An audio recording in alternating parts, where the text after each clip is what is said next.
I almost joined another coaching practice a year when I first started for business owners. Just very different culture. Yeah. It was very set on how much money you want to make and how to do more and more and more and more and more. And like that feeling just makes me want to like crawl under a table. Like I just no, I don't think that feels right. I don't think I want that. I don't want 5 clinics. I don't want to see 10 people a day. Like I want my walk in the morning. I want to take my kids to school and I want to be out at a nice time. And that doesn't feel, I think in other places, I might feel afraid to say that, like for fear of judgment, like I should be doing more. But when you say that You're in a keeping yourself call, small. Don't keep yeah, yourself small. yeah, That's small thinking. Yeah. yes, yes, I don't feel judged. It's like everybody's on the same page. Yeah. We're all doing this for different reasons. And you should get paid. And we definitely go in and pay attention to where you might be putting in way more time and not enough earning enough. And we get into that. Like we want to have good efficiency for your time. But ultimately, most of us aren't there for scaling giant businesses. And yet you are scaling, right? I am. You've hired other staff to do this stuff. There is that. But ultimately for you, it's more about freeing you up so that this business makes money and it can free you up to do some of those passion projects. Yes, exactly. You're listening to the Brave OT podcast with me, Carlin Nink. This podcast is all about empowering occupational therapists to step up, level up, blaze some trails, and maybe engage in a little conscious rebellion in service of our profession, our clients, our work, our businesses, and living our mission wholeheartedly. We are all about keeping it real, doing hard things, unhustling, being curious, exploring, growing through our challenges, and finding joy, fulfillment, and vitality as we do so. Really, we're OTing ourselves and each other. I hope you love this episode. Today, I'm talking with Breanna James, an OT from Alaska who's been part of the Activate Vitality community for almost a year now. Breanna specializes in supporting neurodivergent adults. And what I love about this conversation is how she talks about creating her private practice as her own accommodation, a way to work that honors both her neurodivergent brain and her values around authentic client-centered care, and how to bring creativity back into the mundane parts of business most. This conversation is for any OT who's been feeling like they need to practice differently, who's struggling with the loneliness of solo practice, or who's wondering if they're qualified enough to work with adult populations. If you've ever felt like you're trying to squeeze yourself into a mold that wasn't quite made for you, this episode will give you permission to create something that actually fits. This episode is brought to you by Jane, a practice management software and EMR built to support you in the day-to-day work of running your business. If you're a health or wellness practitioner, you already know the care you provide starts well before your client arrives and extends far beyond the treatment room. Jane is here to support every part of that experience.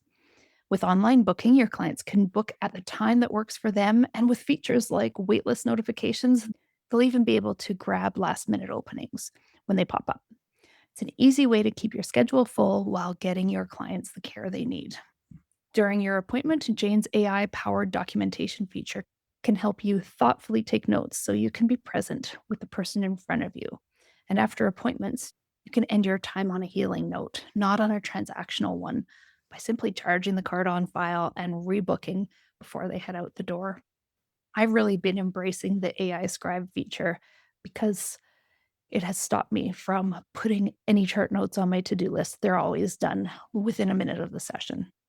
To learn more about how Jane can support you and your clients, head to jane.app/demo or follow the link in the show notes. Oh, and one last thing. If you're ready to get started with Jane, you can use my code VITALITY for a 1-month grace period on your new account. Breanna James from Alaska. You are an OT that I love talking to almost every week, and I'm excited to have you on the Brave OT podcast. Thank you. Thanks for having me. It's exciting. So for the listeners at home, Breanna is a member of Activate Vitality. And actually next in like just over a month, you'll have been in for a year. And you told me when you first reached out that it was because of a podcast. Can you tell us a little bit more? Was it my podcast? Did you hear me on somebody else's podcast? I think at the very before your podcast, I heard you on somebody else's podcast. But then once you started your podcast, I started listening religiously. I think like I listened to it a lot because it just spoke to so much that I was doing and approaching OT in a way that other people I knew weren't approaching OT. Mm. And What so I just felt, oh my gosh, this is what I need to be listening to. what would how would you characterize that way? I'm curious because I only see OT through the lens I see it, so I'd love to see what that looks like on your end. Yeah. I'm trying to think. I think that so much of like how we're informed about doing OT, especially out of school, is told to us from so many other professions.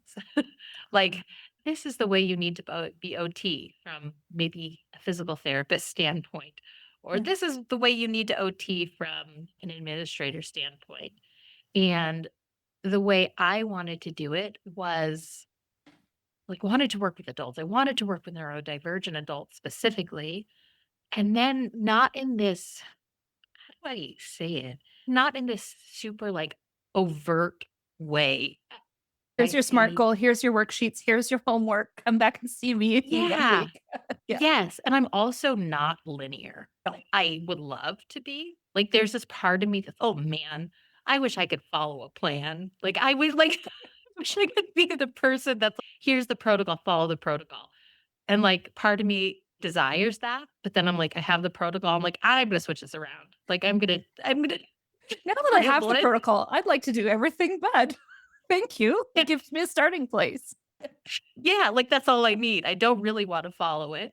And so this idea that we can do OT and we can be ourselves and we can help people and we can guide them in this I don't the word that comes to mind is easy, like, Mm, non-forceful, and maybe it's because ACT is so much a part of how you treat, and I think listening to you, that's when I was exposed to ACT, and so it feels magical or not it just feels effortless, like we're not pushing people and forcing them to do something, we're just, like, guiding them in a nice way. yeah, it's respectful and Yeah.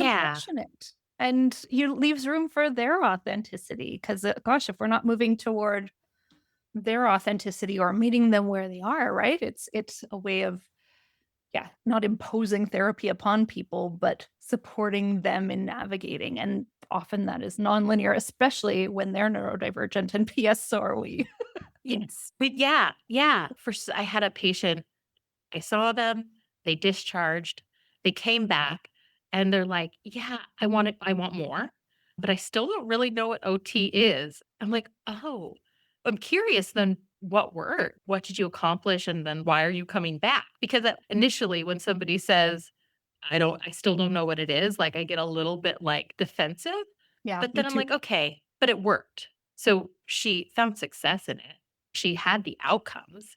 Yeah. And so now I'm actually cleaning my house and I'm engaging in these routines. And what's was so scary about letting people help me with these things is not so scary anymore. I'm like, and those are our goals. That's And OT. Yeah. it is, and That's OT for them. And it's what's OT for OT for them. somebody else looks totally different, and I get why they don't get that, right? Yeah. And it's not forced upon people. So it's not so overt. Like when I worked in the hospital, people would talk about, oh, work your OT magic.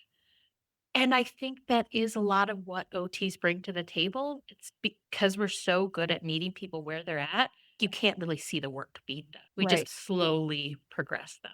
And Yes.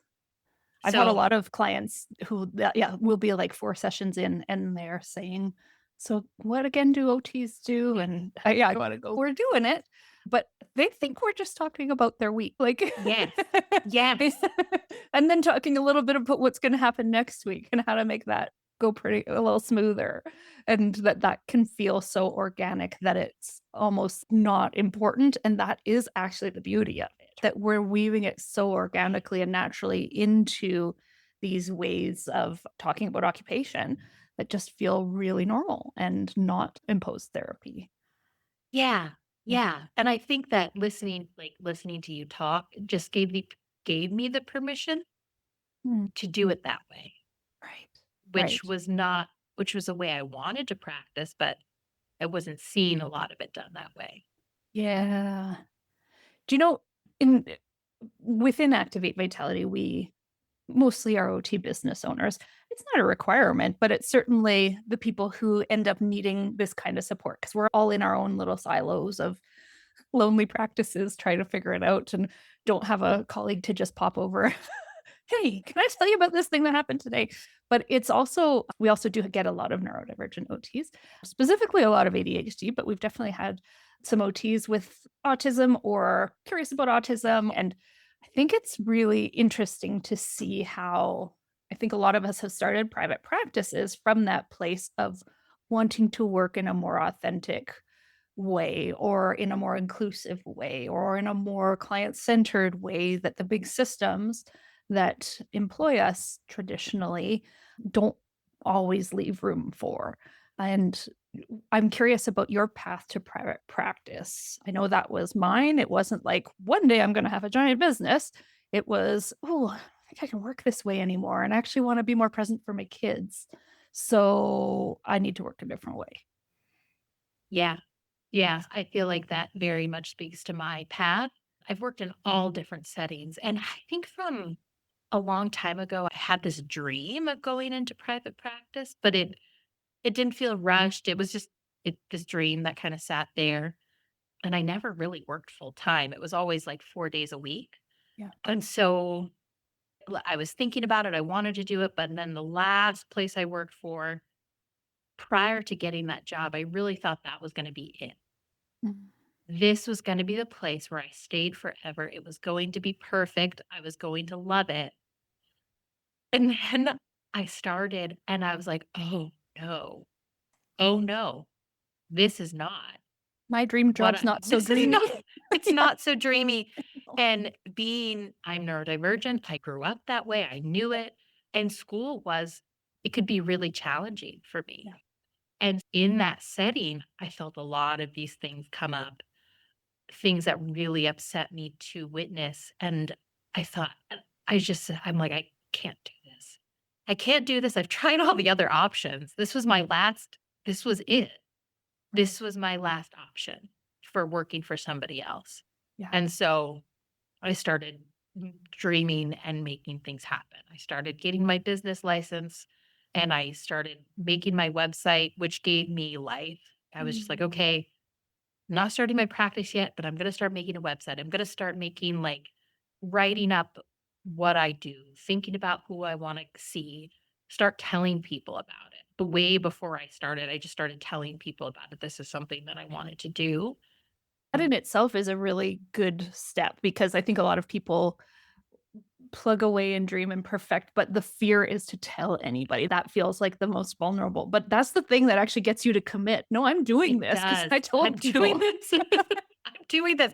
And I had to. At that point, there was and I feel like that's been my entrepreneurial like journey, which is Mhm. there's no other option.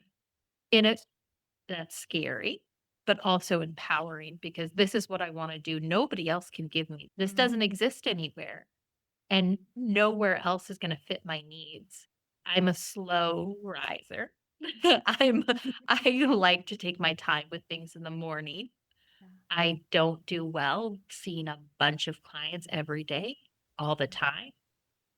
And yeah, so knowing that wasn't going to work, I knew I had to do something different. And whatever it was going to be, it had to fit my needs for home too, and being home with the kids and Yeah, being with them more and having a flexible schedule. for sure. So, what you're saying is that starting a private practice was your own accommodation. Absolutely. Yeah. Hey, I just wanted to interject here. If you are hearing Brianna's story and thinking, hey, this is the kind of support I need too, you're not alone. Like Brianna, most of the OTs in the Activate Vitality program came to us feeling pretty successful on paper, but things weren't fitting anymore. Maybe they were feeling miserable running businesses that weren't working in businesses that were running them instead of serving them. After 5 years of helping OTs move from that sense of being stretched far and maybe a little bit crispy to vitality, we analyzed what actually creates lasting change. The results might surprise you. It's not just mindset work or business strategy, it's both. And really, they're inseparable. Our 2025 analysis shows the real tangible results our participants get.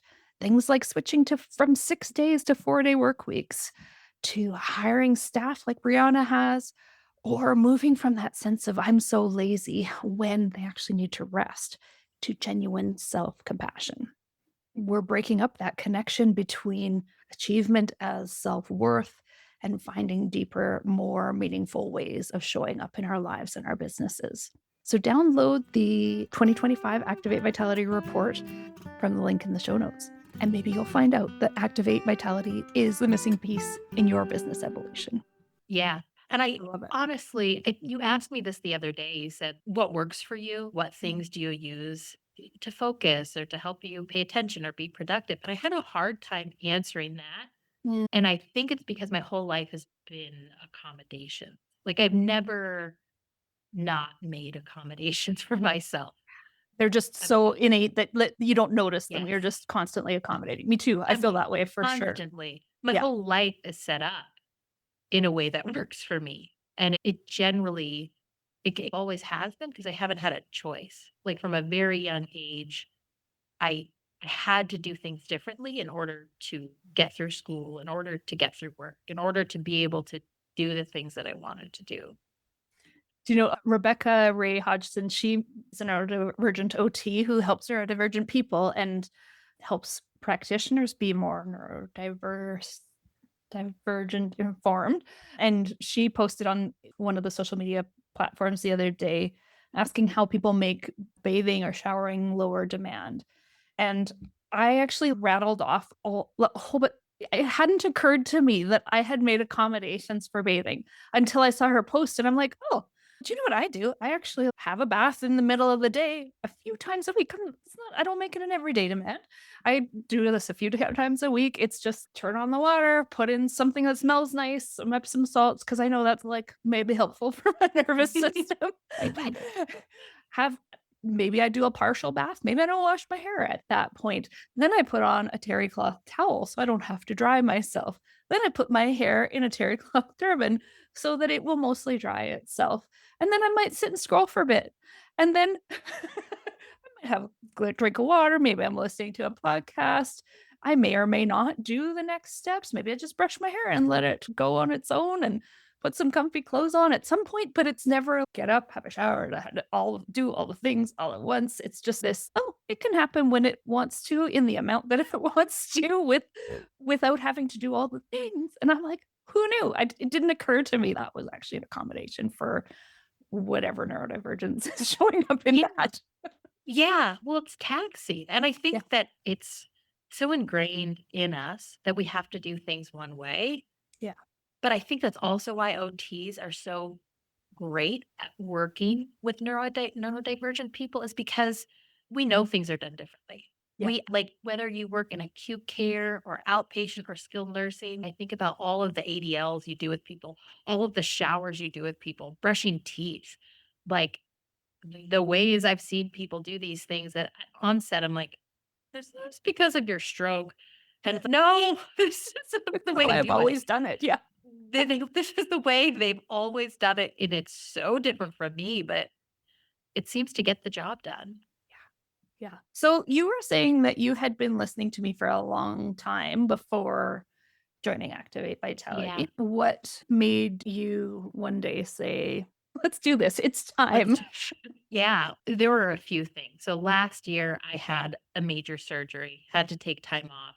I knew I had to grow the business, Yeah. so that was one thing, but I knew that without the right support, if I wasn't careful, I would very easily get burned out. That would happen. That has happened. That would happen. So I needed support. And so I had always wanted to reach out and I always wanted to join. But then the other part of that was that either on I think it was on a Facebook post, I saw you mention that you had a kiddo with type 1 diabetes.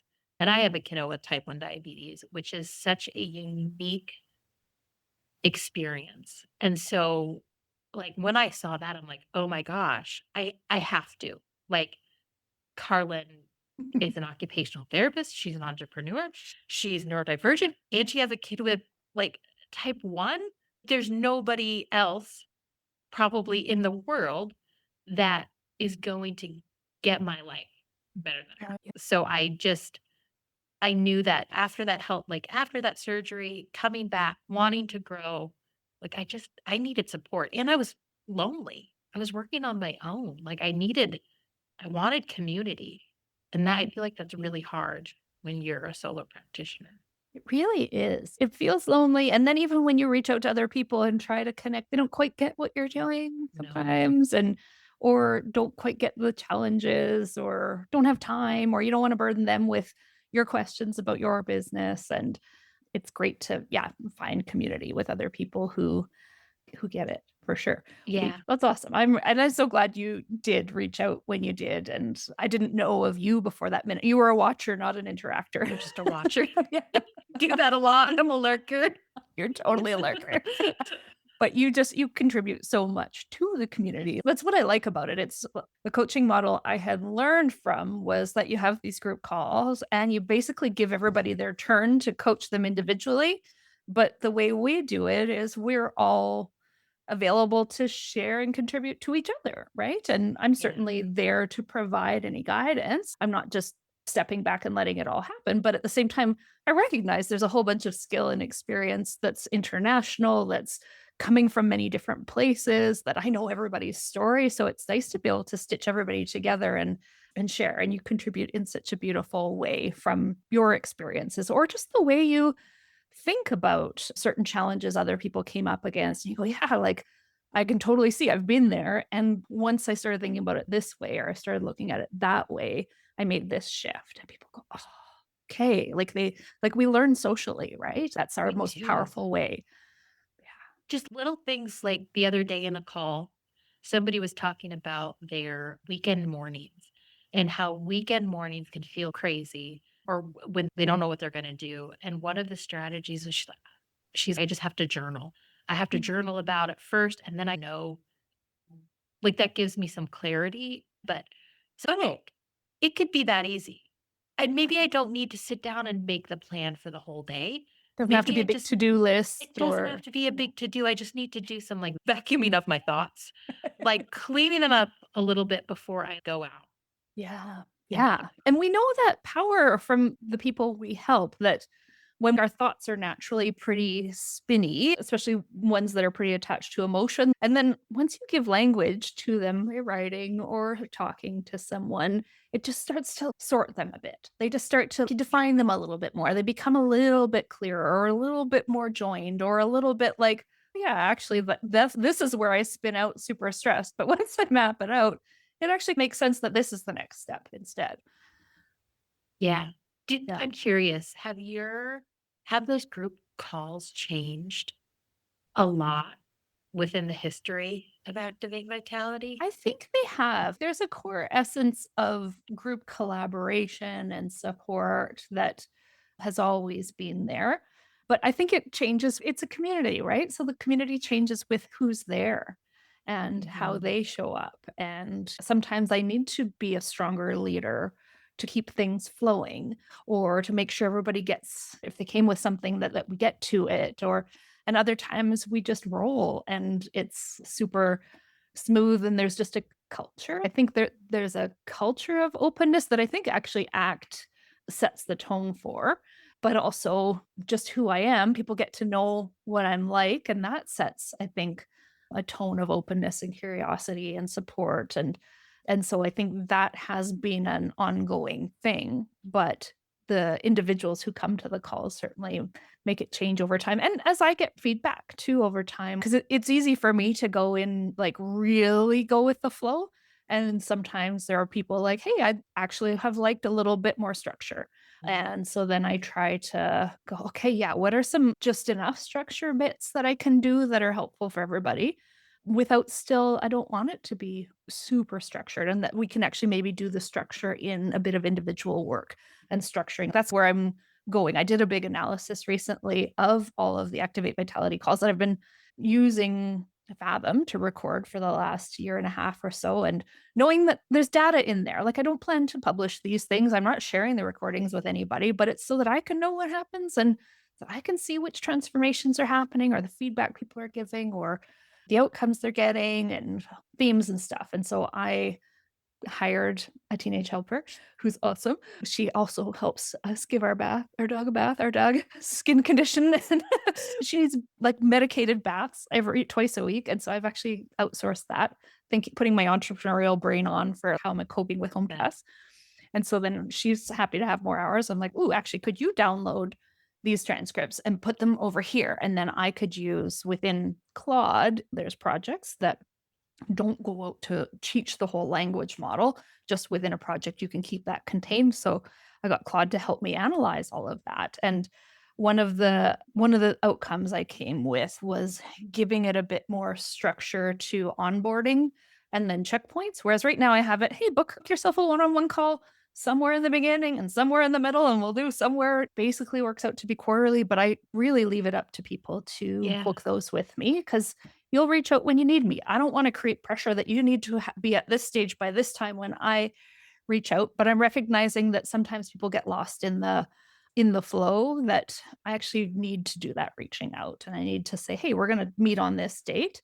And that gives them something to work toward and so that they can have the momentum that they're coming for. I think that would be really nice. Yeah. Yeah. And if that's not the right fit for somebody, like, happy to adjust, like, happy to be more flexible. But yeah, not being afraid to provide a little bit more structure, I think, is what I'm getting from that. That's where people are always say they want accountability. And then really when it comes down to it, they don't want me nagging them. Like, No, isn't that us neurodivergent adults? We just want, yeah, we want some structure. And then it's, no, we don't. No, I no. don't. No, I don't. In fact, do not give me that care plan. Yeah. Do not tell me what to do. Yeah, tell me what to do, but don't. Exactly. Love hate with it all. Yeah. And yeah, and that's the skill that we have as clinicians, as coaches, that is trying to feel that out and provide that where it's needed and not being afraid to provide some leadership when required. Do you find with your business, I know you focus mainly on the neurodivergent adults, but you've also had some interest in some of this and some of that. And what is it that you'd like to be doing? Yeah. I think it's always with neurodivergent adults. That is, I have found my passion there. Yeah. It feeds my soul. It's what I read about all the time. It's the research I do, the work I do. And so I want to stick with that, but I want to expand to have more offers for Mm, people. Like a really big one for me would be just some affordable class or course okay. for people who maybe don't have insurance or who aren't ready to start OT, but need something, whether it's education, whether it's like some group coaching. I haven't really decided which direction. I get lots of ideas. Like Yeah. I get lots of ideas, Yes. but can have a hard time moving in that direction. And right now, part of me holds myself back a little bit because I'm like, okay, I need to really be there for my employees, Yeah. make sure they have good systems, make sure I have, yeah, make sure I'm giving them the support they need before I add something else. That makes sense because when you joined, you really were kind of on the verge of wanting to hire employees, or Yes. in the last year, you've hired two and you're building in more systems to support that, which has you very much engaged in the doing of those things and then hiring administrative support. And all of that stuff requires a lot of input from you and a lot of executive functioning as Yeah. well. And so it makes sense that you didn't go and lump in a new product at the same time because that's a phase that requires a lot of input. And then ultimately, once you've got that going, then you can pull back from some of that clinical work and use your time to create those other things. Yeah. Yep. And I think that one of the things that stands out to me from, I think, a couple of group calls talking about hiring is okay, when you hire somebody, you have to really consider the amount of time it takes to support them. Yeah. So you might have to drop back on your caseload. And I'm truly trying to keep that in mind so I can support them, but also not burn out, Yeah. not go too much, not take on too much. But I really would love to offer, whether it's a course to just any neurodivergent adult Yeah. or other OTs who are looking to get into this space, but having something and being in the US and knowing that insurance is changing, like, Mhm. there are lots of changes happening with payers. And knowing that, I'm thinking, man, I need to be thinking about other ways I can support people outside of the insurance model because these people that need support don't just go away because there's no way to pay. Yeah. So that's where my mind is headed. I like that Ideas on thinking it. because there's when you're doing that one-to-one insurance-based work with clients, you've got a capacity. You've only got this many hours, you only got this many employees, you can only do this much, and then you're also restricted by what will they pay for and how your services fit within those molds, and so it is a different way of thinking when you're thinking outside of that model, and whether it's within OT or also whether it's more like educational or coaching as well, and I like that you're thinking of that ahead of the game and because diversifying income streams is really important because like you said, poof, could go away one Could go funding away. source and you might be scrambling to even conceptualize this in another way. So to already have a sense of, yeah, I actually know how to do that because I created that. Maybe it's even just that one workshop that maybe I ran it live and then put the recording up on my website for people to be able to pay to watch later. Like simple, but there's a bunch of stuff that goes into learning to do that, right? You're learning how to record something, collect the signups, how to get paid for that, how to post that on your website, how to promote that. There's all those things that you go, now that I know how to do that one thing, I could actually do that with a course or a group or another sort of format. Yeah, and that's a lot of learning. It's It like is. a lot of learning, and now being where I am at now in the business, knowing how long these things can take Yeah. to come to fruition, to really get the ball rolling. I don't feel super rushed. I feel like I'm in a good headspace to just figure it out, play around with some stuff. The other day, I was just playing around with ChatGPT and just talking out my ideas. And I made a mock course, and that feels good. Like that creativity, like for a while when I was burnt out, that wasn't happening. I No. wasn't getting the desire to create any, like, I would have a thought and then it would just disappear. I wasn't pulled to engage in it. And I know things are going much better when I am like, "Ooh, I have this idea. Ooh, let me play around." Because it's like it's playful. I'm playing, and Yeah. that to me says, "Okay, I'm doing something right. Things are improving. I'm not in the place I was last year."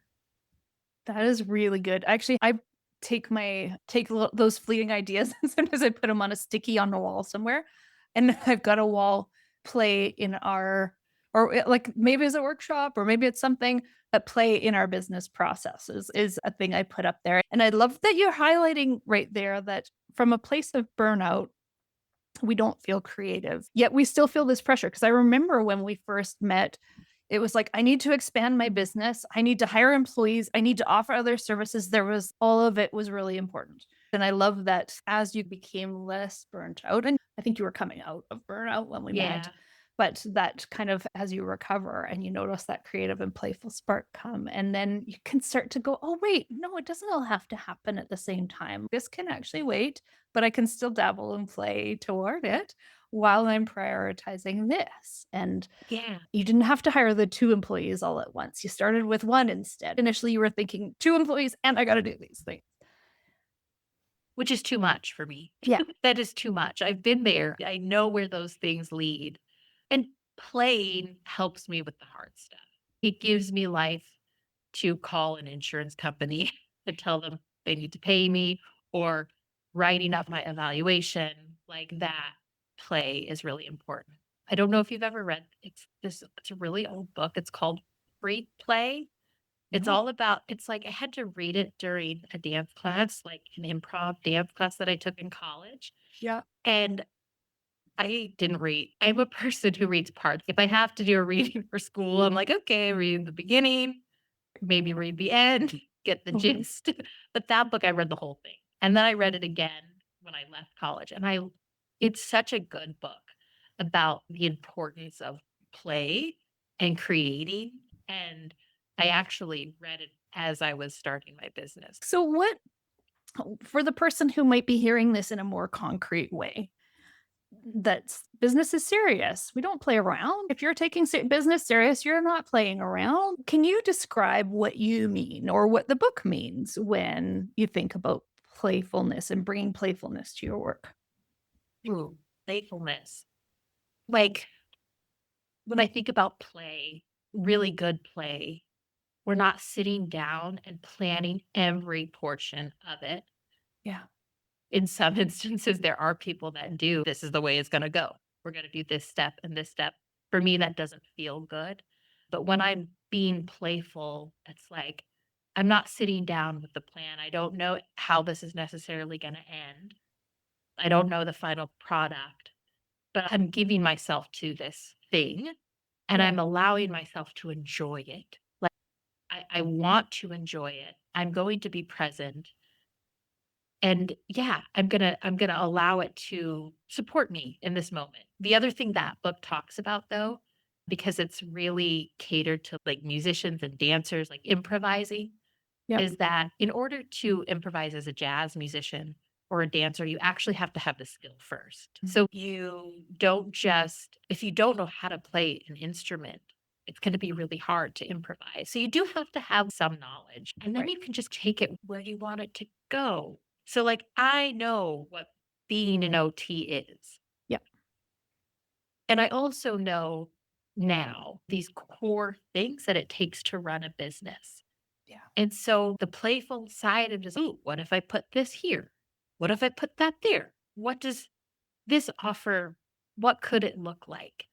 I don't know if that answers your question, but No, I, just I think that I'm hearing in there that in order, and I think about my own journey too, right? Like we went to university and we learned about this concept of OT. We learned how to think like OTs. But it wasn't until we got out into some jobs that we were like, oh, okay, now I see how this plays out more in action and how that I did these different placements and learned a little, tried to figure out how that was playing out in those yes, environments. And then I'm in this job and then I'm in this job and you start to see the core OT stuff that's coming through. And that's a little bit like the painters, like a lot of the masters learned by actually having to replicate masterful paintings too, right? Beyond just learning color theory and technique, but then actually copying other paintings. Or a lot of musicians end up doing covers yeah, in bars in the beginning. And then as they get that confidence and their own style and their own way of doing it, then you start to go, okay, this is my way. And we don't get too fussed about this over here. And that's kind of constraining over there. Or maybe that doesn't fit this population so much. And oh, here I am starting a business because I can't do that anywhere else. yeah, So yep, we start to learn how to do that and what's required. And that it was playful for you to actually dive into playing with a website as a way of defining yes. who you are and how you want to show up in your business. And no, exactly. That creative, that felt playful. It feels playful when I'm creating a course just for me, for the purposes of creating. I'm getting in there, I'm exploring, I'm using my knowledge, but also using this other cool thing to help me. And I'm not rushing. Like there's no rush. I don't have a deadline. And that feels good. Most definitely.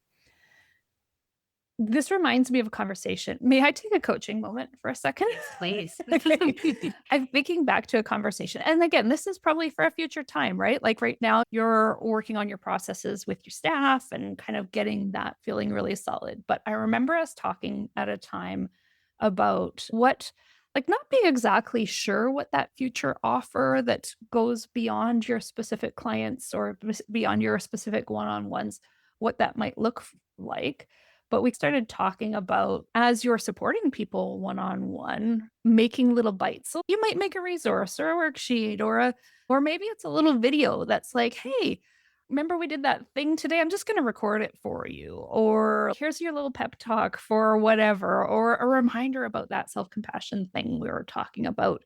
And that you could actually start to collect these assets if you make them for individual clients. But when you make them, maybe don't put their name on it. And is it a video bite? Is it a script? Is it an audio? Is it a little sheet? And then you just start to collect those, and those turn into a thing later. where you're like, oh, I actually have a resource library. Maybe some people might want access to that. Or maybe that's a free download, or maybe that's a little mini course. I did start doing that. You did? I've Oh, done good. it yes, I have. So I've Awesome. had a few iterations of it in the way that I've done it. After that conversation, I would have a session with somebody, and if there was something that really sparked, like, really they got it and they had this aha moment, or I felt, "Oh my gosh, I explained that in a way that was so helpful," then I would go and I would record it. So that's Nice. one way I've done it. But the new way I'm trying to explore that is because I use Tidy Help for my sessions. Yep. I'll go in and I have my template. I create the template for the session itself. But then I'll go and I'll say, create a handout of main concepts in session, or Oh, create a summary yeah, yeah. of the main concepts in the session, basically, and make it as a patient handout. Smart. And that is cool. So So what you do I that right in Heidi. yeah, That's yeah, cool. So you must which have I the paid version. yeah, Yeah. yes. So It's that's an app that does note taking for you. You turn it uh-huh, on, it does creates the note, and then there are options within there that you can then say, make a doctor's note, make a client email follow up, make a summary report, add in your other notes and get it to make a summary. And it's all health, privacy, meets all the standards, yeah, that sort of thing. But I think that's so smart. Turn that into a patient handout. yes. It's fun. I mean, Mhm. it also gives me, like, confidence that what I said was what I said. Like, Yeah. sometimes you leave a session and you're like, "I thought that was great." But was it actually What was it was actually great? Maybe I made it up. And then I'll go back and I'll read the summary and, yeah. "Oh, that is what I said. That's exactly what I said, and that Mhm. sounds pretty good. That's helpful." So Maybe. I like that, and it feels a little bit just one less step. Yeah. I used Heidi before I switched to Jane. I was talking with another client recently because I mentioned that I started using Claude, and he said, yeah, it seems that all these AI helpers have female names, right? So I like that Claude is a male name for a change because it's not just Yeah. women who are helpers, right? And so we were chatting about that. But Jane, I switched to using Jane's AI scribe, which they're ongoingly developing too, because I can foresee them kind of having these different iterations. But a client the other day asked me, hey, you have like transcripts of these sessions? I said, yeah, I do. And she said, you said like last one, you said some things that I was like, oh my God, I need to. And so I downloaded the raw transcript that doesn't say who's talking, that does it blends everything together if it misunderstood a word. But I'm like, oh, that's what she wanted. And it's been super helpful for her. And I've got no concerns with it. I can appreciate that some people might worry that it opens up to liability or if I misstepped or if I, but to me, this is all transparent. And if this can be an accommodation that supports people to go find that thing where we started talking about this and that was the light bulb moment to read through that again is a great reminder. But I love that you're then turning it into a here's just that part. Yeah, yeah, here it is. We all need that repetition and to be able to look at things at a different time. As much as you want to be present in therapy or wherever you are, sometimes you miss things. And for whatever reason you can't be present. So I Mhm. think that being able to go look at it later is Yes. really nice, especially when you're working with different types of learning. Yeah. People who might have a hard time with auditory processing and doing telehealth, that has its other challenges. It So does. they might be on a break at lunch, and so they might feel pressured and rushed. So being able to send that handout, Mm. have it is nice. Yeah. And that making it creative and going, what else might I do with this? So that's where play Yeah. can come in. Are there other ways that you're adapting some kind of dry businessy bits to make it feel a little bit more playful in your nervous system? Yeah. Watching. So I don't know what happened. For a long time, I would make it a point to watch funny things. Start my day at funny things. And then at some point it got really serious.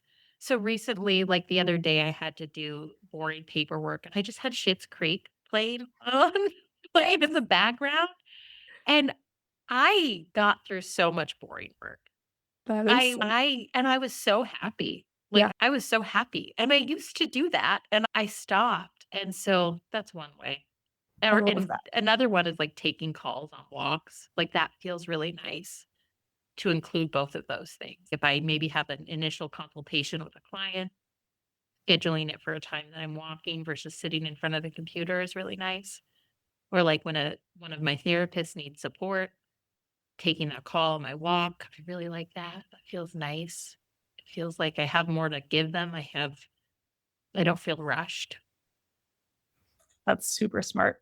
For people who haven't watched Schitt's Creek, the thing that's really special about it, Dan Levy, Eugene Levy, Catherine O'Hara, like all these people who are super interesting and Canadian, they and have like long comic history as well. They came together and they created something that essentially a world where it's an inclusive world that's it's not about preaching that to people. It's hilarious, but the heart, like the thing that feels good about watching it is that somebody might be gay, somebody might be bisexual. We don't even have to label it, right? Might be neurodiverse. Somebody, there can be so many things, but ultimately nobody's ever not included for it. That it's a place where all of the isms, like racism or sexism or transphobia or any of those things just don't exist. It's just omitted. And it's a funny show, but it's got that kind of Canadian humor that's a little like borderlines on that British humor too, that can be a little slow and witty, that it doesn't like Mhm. takes a few episodes to get into. It does. At first, people were talking about it a long time ago, and I tried it, and I wasn't into it, but then people kept talking about it, and I love those actors, and Yeah. I'm like, "I'm gonna do it again," and I must have hit on the right episode, and I'm like, "Okay, I get it. I get it, and I love it," and I haven't thought about it, like, in the way that you said, but that's so true. It's just everybody's together. It's just it's a good show. It's a good. It's a good show. The humor is yeah, it's just a good show. So do Makes you me happy. like to do a bit of occupational analysis here? Yes. Do you think that my impression is that your nervous system feels safer? Not only is it funny, but the humor allows it to lighten up. It gives your brain a Uh-huh. little bit of a fidget, something else to listen to while you're doing a mundane task. But also I'm thinking that there's something happening within your nervous system around the safety and humor. And I don't know, how do you receive it? I receive it. It feels light. It Mhm. feels honest. Yeah. It feels honest. Like my laughs feel even the I guess the other piece of this, like, my nervous system receives it. I like the background sound, like, I Yeah. like the imagery. I Yeah. like the There's some sounds or predictability to lack the of imagery. sounds. Yeah. Yeah. Yeah. Yeah, I really the was it the mayor and his wife? I really like their house. It reminds me of, like, growing up and going to people's home, like friends' homes, and it's not perfect. It's not, like, aesthetically perfect. I'm sure there's an ambrosia salad in there somewhere with marshmallows. Yes, yes. Yeah, you can almost smell it. And even the dirty motel, I I could could smell smell the it. mustiness of it. It's like, And the and old that hotel keys that are like diamond shaped keychains. Yes. yeah. Like, so Familiar. just there's so many things in Yeah. that show that I can feel Yeah. maybe.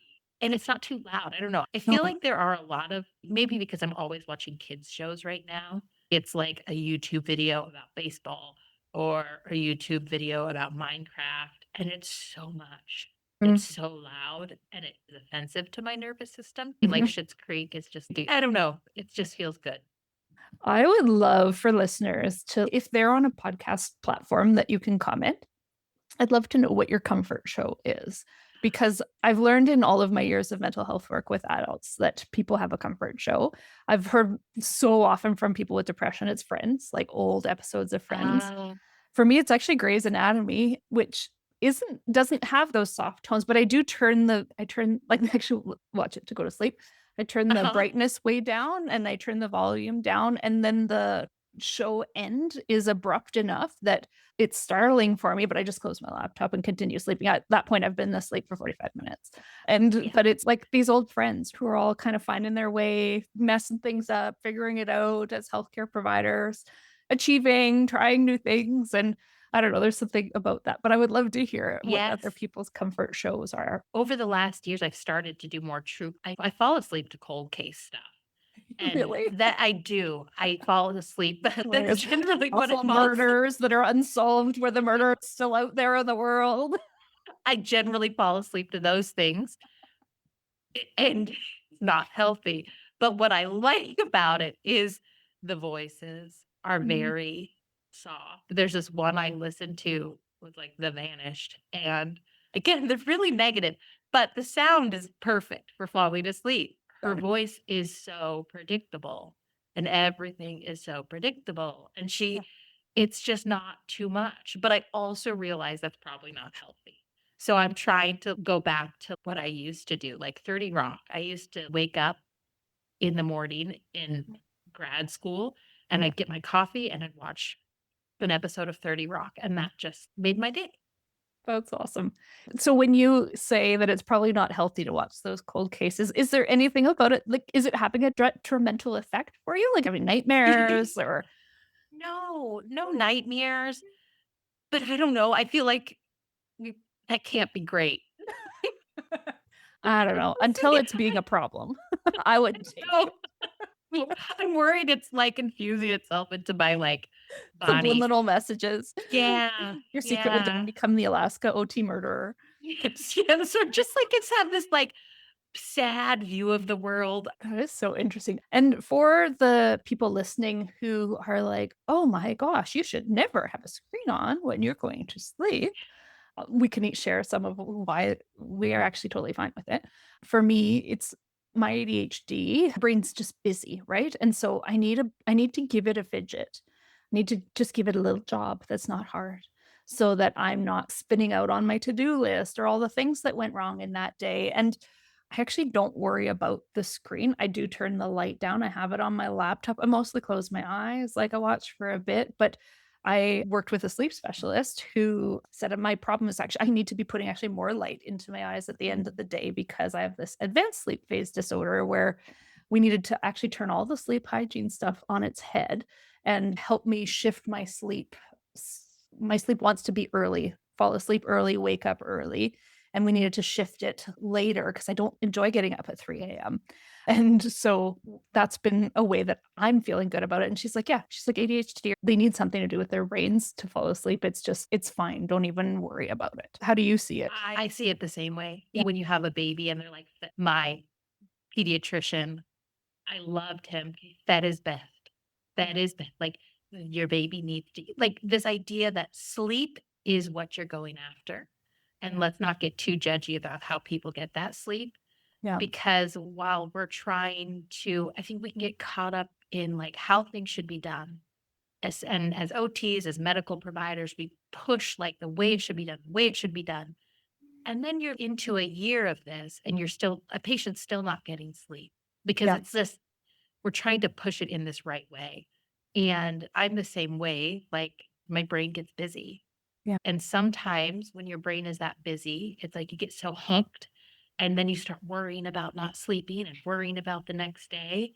And I'm Yeah. like, well, if listening to a podcast for an hour, because I set the timer so it stops after an hour, if Yeah. listening to a podcast for an hour is going to gain me potentially an hour more of sleep, then that to me seems fine and Yeah. seems good.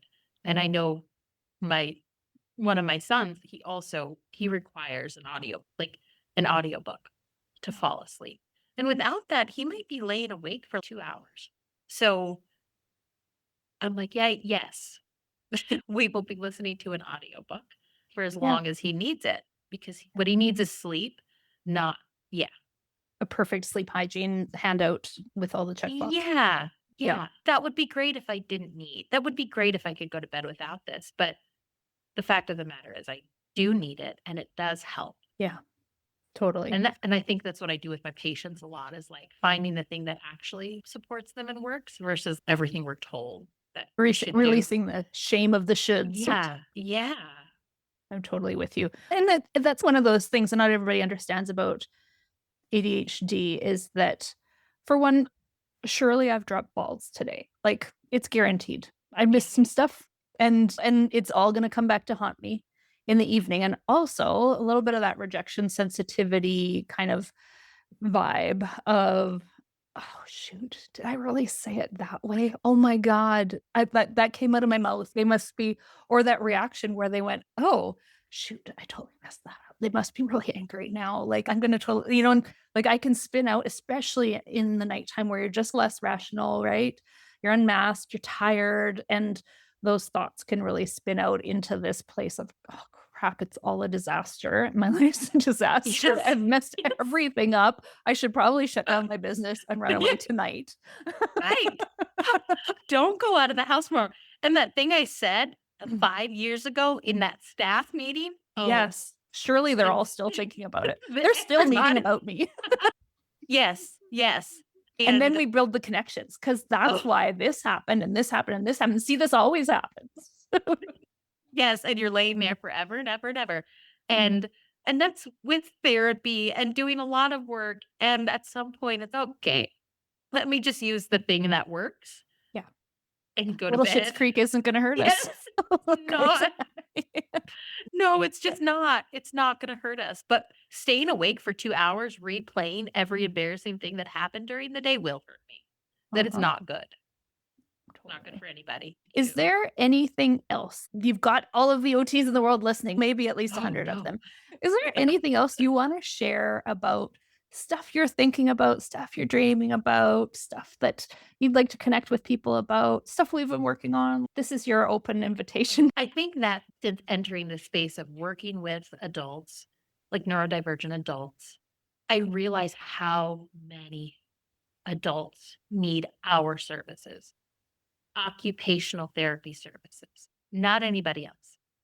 They've done therapy, they've done talk therapy, and frequently in my business, I get referrals from talk therapists. They're referring their clients to me because they've made the progress they can. And so I think a lot of OTs worry like, oh, are we going to, if I get into this space with adults, is it going to look too much talk therapy? And I want to know because you're not a psychologist. You're Oh, not a counselor. You are an occupational therapist. yeah. And we walk around with that lens. And so people need your support. And so if you're thinking you want to work with that population, do it. They need us. They needed us a long time ago.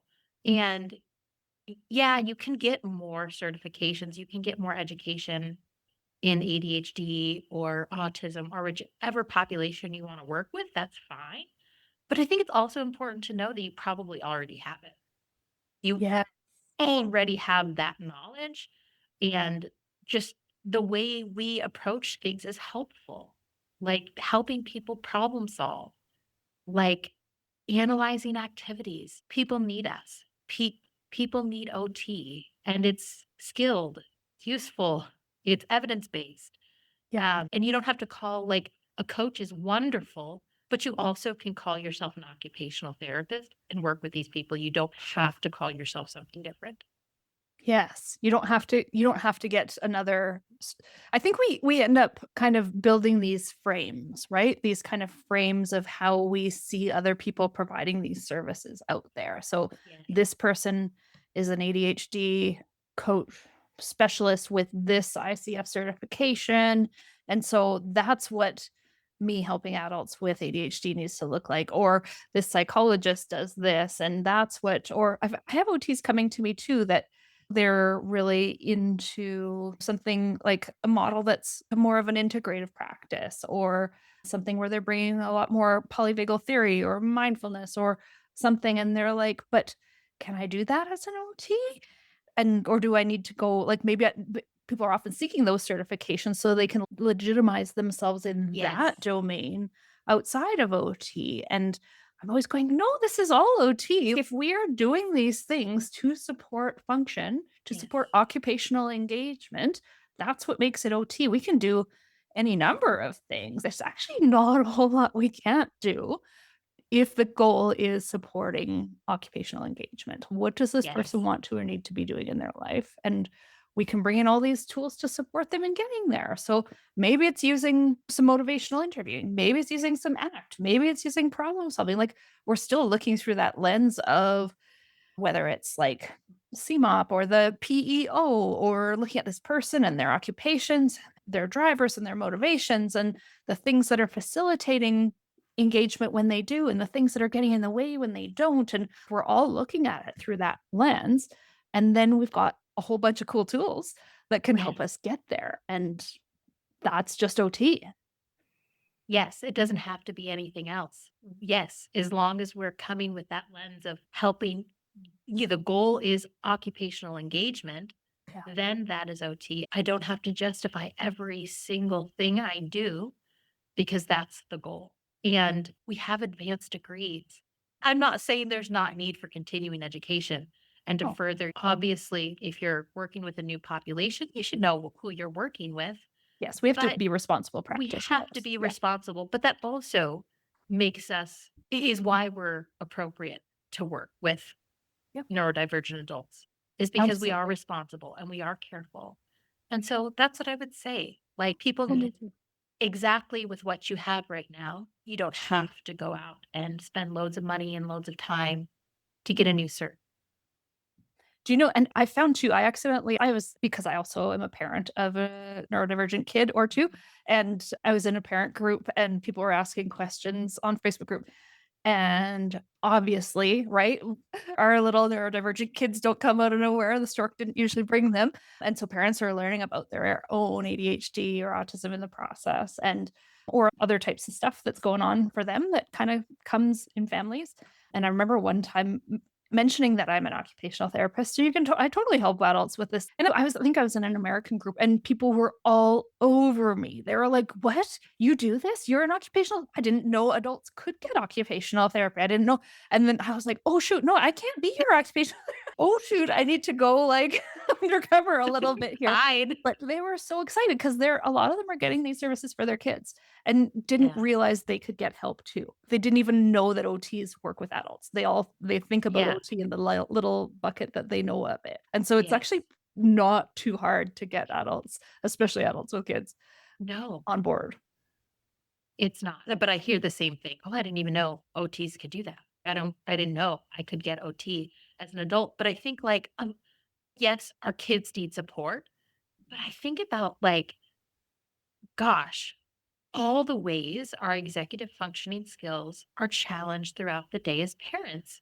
And we have to be the brains of our children. Like, I And the think about pancreases just sometimes and the too. pancreases. Like, we have to be the pancreases, like when you have a kiddo with type 1, like we do, like you gotta be the and you're like constantly thinking. And then you have to be the brain, like, did you forget your jacket? Did you forget your shoes? Yes. Get all the things together. And then if you have ADHD, or Yourself. you're autistic, Yeah. it's just, oh my God, it's only been an hour. It's only 8 o'clock. And that just is so taxing. And without any support or like actual helpful strategies, like that's really hard. Yeah. And there's It no is one really size hard. fits all for that. I always like joke, they have all these books about executive functioning or building habits, which are great. But I also think there's this expectation that as adults, you should just be able to read a book and then follow the rules and you'll be okay. I'm Which like, of us are finishing books? who's finishing? Who's finishing a book? Who can figure out what to do from that book? Yeah. And generally, they're like 10 steps ahead of where adults are actually. Yeah. And I'm like, yeah, if people could read a book and follow through with all the recommendations, then ADHD wouldn't even be a thing. But No, that's not no, what's happening. So that's they not need what support, they need help. totally. Yes, totally. Can I ask you, for people who are listening who maybe were like you, were that have been kind of like, Activate Vitality does sound like a cool thing that maybe I'll need one day, but they're still lurking. Could you Mhm. tell them what might be helpful to know about what we do in there? What you needed to know? There's a lot. I think one of the things is like how comfortable it feels joining a group coaching call. It's a little like Schitt's Creek. Yeah. Like, people are very real. I don't feel like I go in there and people are masking. I don't feel forced to mask. I can make mistakes and say things and it's accepted. Like, I don't feel judged.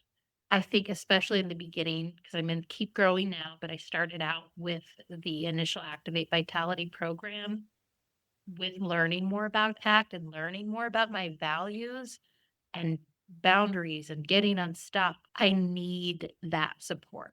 Like, even with the Facebook posts, like, what are your priorities this week? What are you grateful for? That stuff really does help. And again, it's like this magic of OT. That's not this huge, crazy thing. But I can see that when I'm not doing it, when I'm not engaging, when I don't have it, life is harder. I don't carve out time for myself as well. I don't set priorities as well. I don't think about the boundaries as well. So it's yeah, More like into autopilot. you Yeah. do. Yeah. You really do. And so it's the accountability. It's like hearing other people's challenges and learning from them. People being able to give you like honest feedback, not in a weird way. It just honest. Oh yeah. I know you're thinking about doing that. That might be hard. And here's Mm, why. You're like, oh, yeah, I could do that a different way. So honest feedback, the time and the connecting with other people. But I know I said it already, but I can get really lonely. yeah. It gets lonely having your own practice.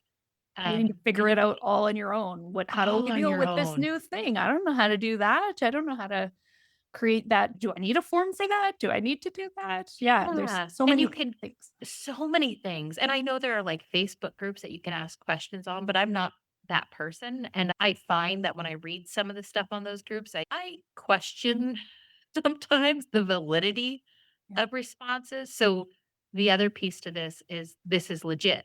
This is real. I can see the faces. I know your qualifications.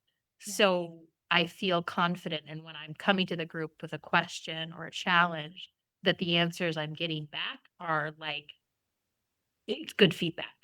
Yeah. You know the context, you know where those people are, whether they're Yes. bringing something from another country and another system, or they're from similar systems to you, or how you might integrate those things, but that these aren't irresponsible people because you've gotten to know them. It's a community. Yes. Yeah. It's a community and there are faces. And I guess there's accountability on both ends, right? If somebody gives me advice, but they're in another country, they're going to say that. No, I'm here, but it is where I am. Or I'm in the US, but I'm cash based. I can give you my feedback, but it might look a little bit different for you.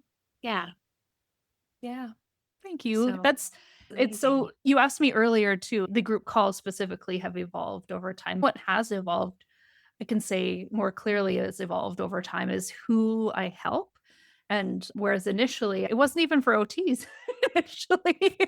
And then it was for helping professionals. And then it was all the OTs who showed up. And then it turned out that the kind of OTs who needed this the most were OTs with businesses, solo practitioners. And then it got clearer to me too that helping OTs go get out of the gates from nothing to starting wasn't my sweet spot. I've certainly done it with people, but it's a different struggle than these OTs who are like, okay, I got to practice, but I need to make it work for me. Or I've been an OT for a long time. I'm not new at this. Like I've got a certain level of confidence in my skills, but now I need to adapt it because I need to make this work better for me. I need to customize it to my neurodivergence, to my health needs, to my family needs, to my kind of transition and awareness of where I'm at. But the sweet spot tends to be in that adaptation, customization. Not to say that I'd turn away people who are starting, but if the real pain point is I'm terrified to start, it might not be the place that we get the most traction. I've done that like with some businesses in Canada, like that I'll do that a little bit one-on-one or that sort of thing. But as I'm like evaluating where we have the most success, it does tend to be this mid-career already got something going and let's customize and make this really good. Let's not be lonely. Let's make intentional choices. Let's use some skills like ACT to set boundaries, be clearer about values, not get swept away by yeah. the emotions or the emotional thinking that can drive some of our autopilot in ways that aren't that intentional, that aren't moving us in the direction we really want to be moving. so that Yeah. ultimately we want to have more energy. We want to have more vitality. That's the reason I called it that. Yeah, yeah, and to go back to the values, I think, like, really recognizing what your values are and having that drive you. Like, I almost joined another coaching practice a year when I first started for business owners. Just very different culture. Yeah. It was very set on how much money you wanna make and how to do more and more and more and more and more, and, like, that feeling just makes me wanna, like, crawl under a table. Like, Yeah. I just no, I don't think that feels right. I don't think I want that. I don't want 5 clinics. I don't wanna see 10 people a day. Like, I want my walk in the morning. I wanna take my kids to school, and I wanna be out at a nice time. And that doesn't feel I think in other places, I might feel afraid to say that, like, for fear of judgment, like I should be doing more, but when you say that You're in a keeping yourself call small. Don't keep yeah, yourself small. yeah, That's small thinking. yes, yes, I don't feel judged. It's like everybody's on the same page. Yeah, we're all doing this for different reasons, and you should get paid, and we definitely go in and pay attention to where you might be putting in way more time and not enough earning enough, and we get into that, like, we want to have good efficiency for your time, but ultimately, most of us aren't there for scaling giant businesses, and yet you are scaling, right? I am. You've hired other staff to do this stuff, there is that, but ultimately for you, it's more about freeing you up so that this business makes money and it can free you up to do some of those passion projects. Yes, exactly. Yeah. I appreciate you being here. Do you have time to answer the last few questions Okay. I always ask? Okay. What does being brave mean to you? I think so I thought about this. I knew it was coming. So, being brave means to me doing things differently from what you've been shown or what other people are around you are doing. You don't have to do it that way. But it does take some bravery, like to step outside of that because it is a little bit it's uncomfortable Yeah. to be like, you guys are all together in that and I'm going to walk this way. Yeah. Trailblazing is seldom like skipping down easily down the easy path. It's actually, oh, this is a bit uncharted. It's a little bit scary. I don't know what's down that path, but I know it's important. I know it's important, and I know that there is another path to be created, right? Where everybody's on this nice path that's been carved out and paved over, but here's all of this other land over here that's going somewhere. There's places that we can carve a path. So yeah, don't be afraid. Yeah. Or be afraid and go anyways. Yeah, yes, that really is it, right? Yeah. Because if you are afraid, You are. Yeah. you It's are, but vulnerable. it really is. Yeah. Yeah. Yeah, but do it anyways. What's something brave that you've done recently? Think not necessarily it's an ongoing process, but hiring therapists. That felt brave looking back on it Oh, because I've never been a supervisor. I've never managed people. I'm a fairly new business owner. yeah. You've been Um, navigating some vulnerable conversations yes. beautifully and authentically. So it's not easy Yeah. conversations when you're being a Not leader in your easy. business. No. And so that goes along with having employees, like having these vulnerable conversations that I've never had to have. And within that, making sure that the people that I'm having these conversations with know that I value them. Yeah. Like, I want to keep that relationship strong. And then also realizing that, okay, I also have to set some boundaries. And so what does that look like? And so new things all the time. Yeah. Yeah.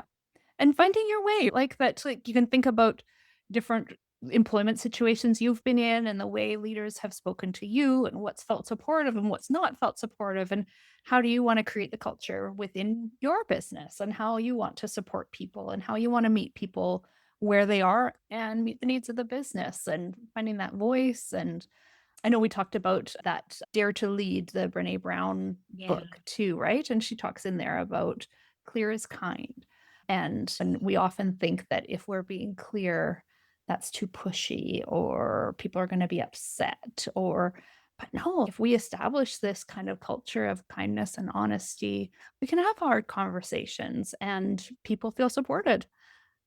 Yeah, it doesn't have to be bad, No. but I think or at least I was taught that in various ways in my life that like boundaries or setting expectations had to be done in this negative, harsh way or that it meant something bad. But I think that like it can also be love. Like I'm showing that I care for you by setting this, and I'm caring for myself by setting this boundary. And I'm learning. Like I'm not an expert on this at all, but I'm getting Yeah. better. Yeah, totally. Getting better. Totally. That's really good. And how would you like to see OTs be a little bit more brave? You answered I too in the kind of last bit. did. Yeah. Yeah, but I think along that line, I mentioned going in a different direction. I would like to see OTs being a little bit more brave in not allowing other professions to dictate how you treat and what you do, and having confidence in saying, I'm an occupational therapist, I'm an OT, I'm not like a PT, I'm not under a PT. I am an occupational therapist, and that is its own thing. Don't let other professions dictate what you do. Stand firm in our profession. It's amazing. It has a lot to offer. Don't let other people tell us who we are. Don't put babe. Nobody puts baby in the corner. Exactly. Yes, yes. Don't put OT in the corner. Oh. Yeah. If people feel a call to reach out for you, maybe they want to collaborate, maybe they just want to share something, or maybe they're local and they would like some services or not local and are curious, how can they reach out to you? How would you like them to connect with you? Oh, yeah. I have a website, authenticlivingot.com. And within that, there is a contact me form, Okay, or they perfect. can email me at info at Okay, authenticlivingot.com. That's okay. the best way. And I love I love talking to other people about this. I love when OTs reach out and yeah, and new people who might need services. Yeah, that's perfect. Thank you so much for being on the Brave OT podcast. This is a really good conversation. I always say I'm trying Thank to have you. more half-hour conversations and I just can't seem to. And you picked the wrong person to have. I can't either. Thank you. Thank you. So many of us neurodivergent OTs have spent our careers trying to fit into systems that were not designed for how our brains work, for our sensory systems, for how our values need to align deeply. And there's something both brave and necessary about saying, I'm going to create something that actually works for me. Her reminder that neurodivergent adults need us, not coaches, not counselors, but occupational therapists, is something I hope every OT takes to heart. You already have what you need to start helping these populations.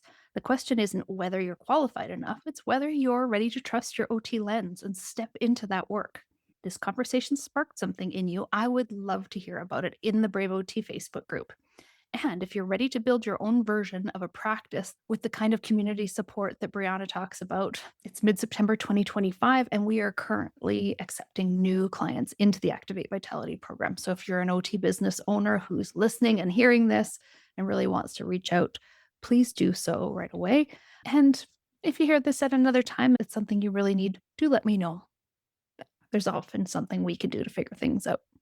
I've just created an analysis report of we've been doing an Activate Vitality for the last couple of years. So I will also link that resource down in the show notes for you to learn a little bit more about the magic that happens in here. Please take a moment to review this podcast if this episode was helpful and share it with a couple of friends. We really appreciate you listening and want to make sure this gets to the people who need to hear it most. As always, be brave, OTs.